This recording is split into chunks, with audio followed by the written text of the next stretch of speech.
नमस्कार, स्वागत है आपका राजनीति शास्त्र की कक्षा +1 के अध्याय 2 संविधान के स्रोत, जिसके अंतर्गत आज मैं चर्चा करूंगा भारतीय संविधान पर अन्य देशों के संविधानों का क्या प्रभाव पड़ा।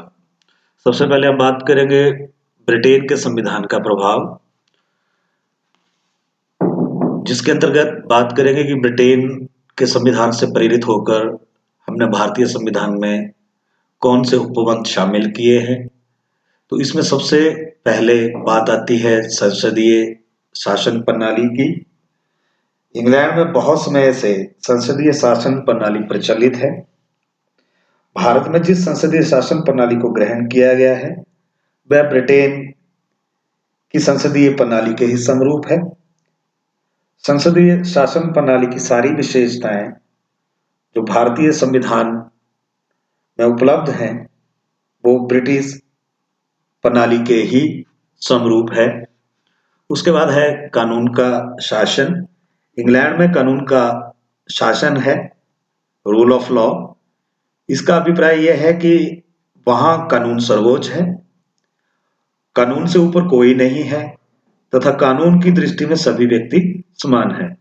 इसी प्रकार भारत में भी कानून का शासन है तथा देश का संविधान सर्वोच्च कानून है जो सभी व्यक्तियों को कानून के सामने समानता का अधिकार प्रदान करता है। उसके बाद है नाम मात्र की कार्यपालिका।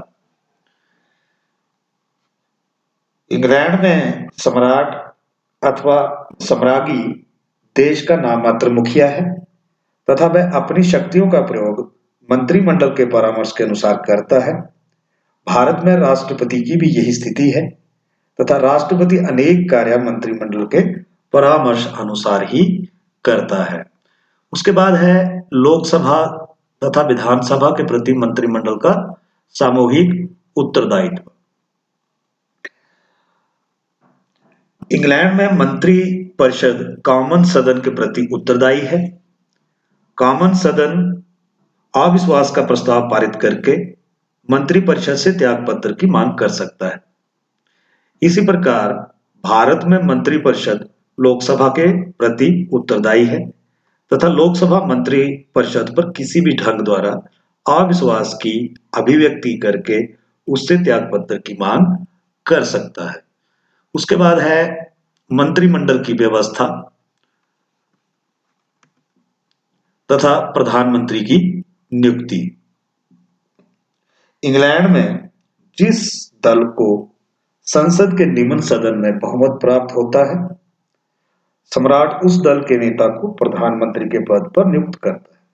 इसी प्रकार हमारे देश में राष्ट्रपति के द्वारा उस दल के नेता को ही प्रधानमंत्री नियुक्त किया जाता है जिस दल को लोकसभा में बहुमत का समर्थन प्राप्त हो।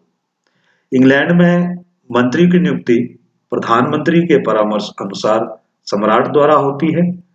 भारत में भी प्रधानमंत्री के परामर्श पर ही राष्ट्रपति मंत्रियों की नियुक्ति करता है। उसके बाद हम बात करेंगे आयरलैंड के संविधान से ली गई व्यवस्थाएं। भारत में राष्ट्रपति राज्यसभा में 12 सदस्य समाज के विभिन्न क्षेत्रों से मनोनीत करता है। ये अधिकार राष्ट्रपति का आयरलैंड के संविधान में जो व्यवस्था है उससे मिलता जुलता है। उसी तरह भारतीय संविधान के चतुर्थ भाग में अंकित राज्य नीति के निर्देशक सिद्धांत आयरलैंड के संविधान से प्रेरित होकर ही अंकित किए गए हैं।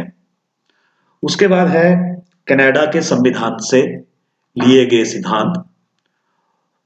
तो नंबर 1, भारतीय संघ की जो व्यवस्था है उसका मूल आधार कनाडा का संविधान है। भारतीय संविधान के अनुच्छेद 1 में भारत को राज्यों का संग्रह कहा गया है, यूनियन ऑफ स्टेट्स, और ये यूनियन शब्द जो है वो कनाडा के संविधान से लिया गया है। उसी तरह राज्य में राज्यपालों की नियुक्ति करने की विधि भी कनाडा के संविधान की देन है। कनाडा में राज्य के राज्यपालों की नियुक्ति मंत्रिमंडल के परामर्श के अनुसार देश का मुखिया करता है। इसी प्रकार भारत में राष्ट्रपति राज्य के राज्यपालों की नियुक्ति करता है। उसके बाद है भारत में शक्तिशाली केंद्र।